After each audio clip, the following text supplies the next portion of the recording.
সুপ্রিয় শিক্ষার্থী বন্ধুরা, আসসালামু আলাইকুম। আমি আজকে তোমাদের সাথে আলোচনা করব দশমিকের ভাগ।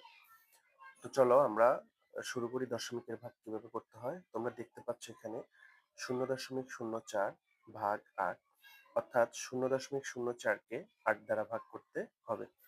তাহলে আমরা এখানে 8 দিয়ে 0.04 কে ভাগ করছি। প্রথমত আমরা দেখব এখানে আছে 0, তার জন্য আমরা ভাগফলের জায়গায় একটা 0 দিয়ে এখানে একটি 0 বসাবো। 0 থেকে 0 গেলে 0 থাকবে। সেক্ষেত্রে এখানে দশমিক আছে, আমরা এখানে দশমিক দিয়ে দিলাম 0। তারপর এখান থেকে আমরা জানি প্রতি ক্ষেত্রে উপর থেকে 1 ঘর করে নামাতে পারবো, 2 ঘর নামাতে পারবো না। তাহলে 0-র মধ্যে 8 যায় 0 বার, তাহলে এখানে 0, এখানেও দিব 0, আমার এখানে থাকবে 0। 0 থেকে 0 গেলে 0, এখান থেকে আমরা এখন 4 নামাবো। 4-এর মধ্যে ভাগ যায় না, যার জন্য আমরা এখানে একটা 0 দিব। তারপর এই 4-এর পাশে আমরা একটা 0 নামাতে পারি, যেহেতু দশমিক দিয়েছি। এখন 40 হলো সংখ্যাটি, 40-এর মধ্যে 8 যাবে 5 বার, 5 8 40। তাহলে আমরা এখানে নির্ণয় ভাগফল পেলাম, ভাগফল পেলাম 0.005। আশা করছি তোমরা বুঝতে পেরেছ। এখন এই জাতীয় অঙ্কগুলো যদি এভাবে না এসে, মানে আমরা যদি শর্টকাটে আনসার দিতে চাই, তাহলে সেক্ষেত্রে কিভাবে দিব আমি সেটিও তোমাদেরকে একটু বলে দিচ্ছি। আমরা আরেকটি অঙ্ক নিলাম 0.0035 ভাগ 7।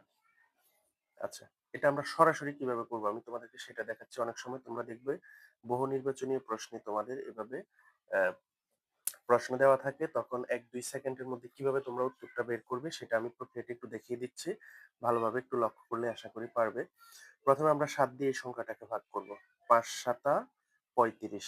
তাহলে 35-এর মধ্যে 7 যাচ্ছে 5 বার, অর্থাৎ 5 7 35। তারপর আমরা দেখব এখানে কয় ঘর আগে দশমিক আছে। 1 2 3 4, 4 ঘর আগে দশমিক হবে। তাহলে 1 2 3, এ হলো 4টি সংখ্যা, এই 4 ঘর আগে দশমিক, তারপরে 0 দশমিক। তাহলে এটি হলো আমাদের কাঙ্ক্ষিত ভাগফল। আশা করি বুঝতে পেরেছো। তোমাদেরকে আমি আরেকটি অঙ্ক দেখাচ্ছি, তোমরা এটা বাসা প্র্যাকটিস করবে। 0.0125 ভাগ 25। আচ্ছা, এটিও আমি করে দিচ্ছি। দেখো 25 দিয়ে 25-এর নামটা আমরা পড়বো। 25 125-এর মধ্যে যায় 5 বার, তাহলে 5 25 125, 5 25 125। তারপরে আসি কয় ঘর আগে দশমিক, 1 2 3 4 ঘর আগে দশমিক। তাহলে আমরা এখানে মাত্র 1 ঘর লিখলাম। 2 ঘর, 3 ঘর, 4 ঘর আগে দশমিক, এরপর আগে একটি 0। তাহলে 0.0005। আশা করি বুঝতে পেরেছ। দেখা হবে আগামী কোনো ক্লাসে। সে পর্যন্ত সবাই ভালো থাকো, সুস্থ থাকো। আসসালামু আলাইকুম ওয়া রাহমাতুল্লাহি ওয়া বারাকাতুহু।